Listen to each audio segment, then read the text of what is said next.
My name is Olivia. I am 30 years old and live in a small apartment with my mother. Life hasn't always been easy, but we were happy together. My father passed away when I was just 15. And since that day, it was just me and my mom. She worked hard every day to give me a better life. She was my best friend. Every evening we would sit together, talk about our day, and share smiles. Even when she was tired, she smiled, and her smile gave me strength. I work as a teacher in a local school.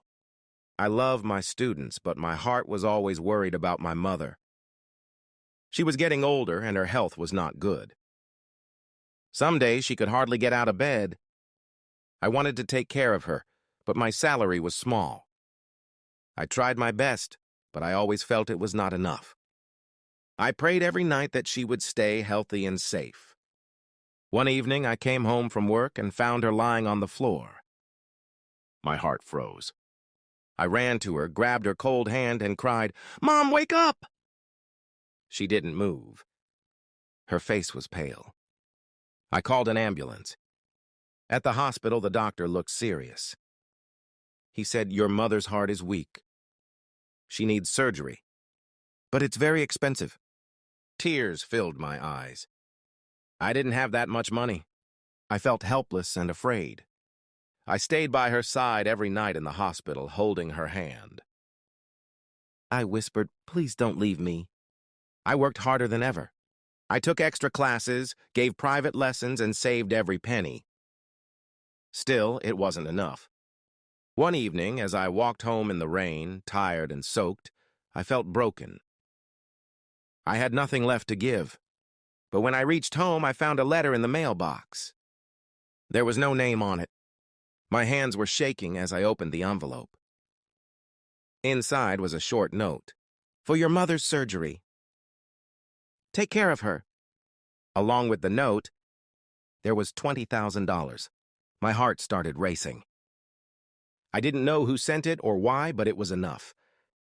I took my mother to the hospital the next day. The surgery was long, and I waited outside the room, praying and crying. Hours later, the doctor finally came out. He said softly, "The surgery was successful. Your mother will be okay." I cried with joy. I ran to her room and held her hand. "You're safe now, Mom," I whispered. After a week, she came home. Her smile returned, and life slowly got better again. But I still wondered, who helped us? I wanted to thank them. I never forgot the kindness from that unknown angel. Months passed. Then one day a man came to my classroom. His name was Daniel. He was tall, quiet, and had kind eyes. "I wanted to meet the teacher who changed my sister's life," he said. I remembered his sister, a shy girl who once struggled in class. I had helped her. "It was you?" I asked quietly. He nodded and smiled. "You showed kindness without asking for anything." I wanted to do the same. Daniel became more than a stranger. He became a friend. He visited often, bringing flowers for my mother, books for me, or just his warm smile. My mother liked him. I could see it in her face when he entered the room. One evening after dinner, she looked at him and said gently, "Daniel, you take care of us like family." He smiled and replied, "You both mean a lot to me." After my mom went to bed that night, Daniel stayed to help me with the dishes. The kitchen was quiet.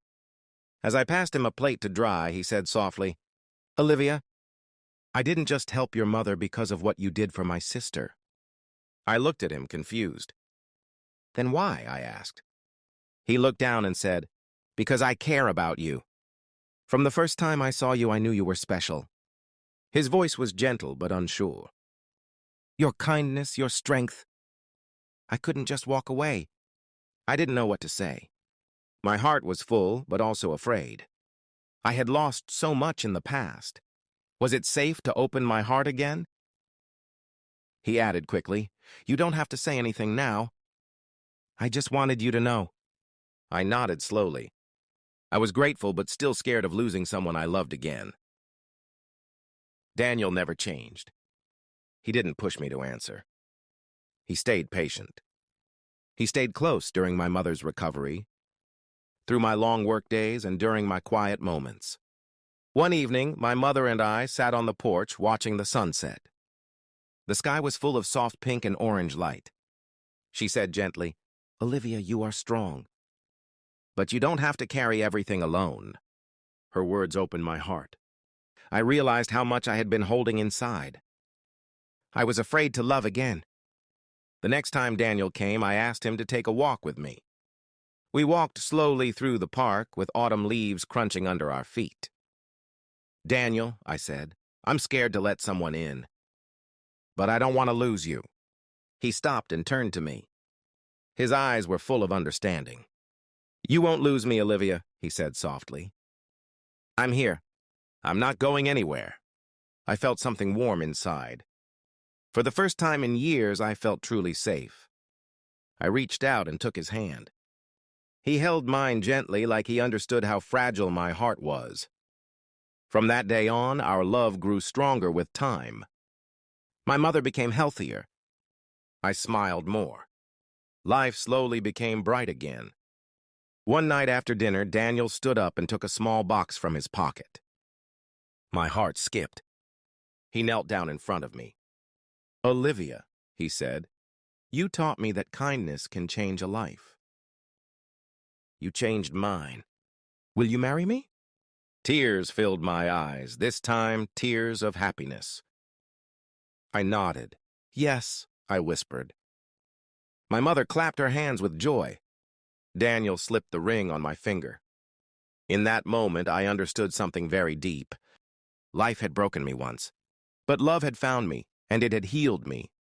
I had lost everything before, but now I had gained something beautiful. This time I would not be afraid to hold on to it.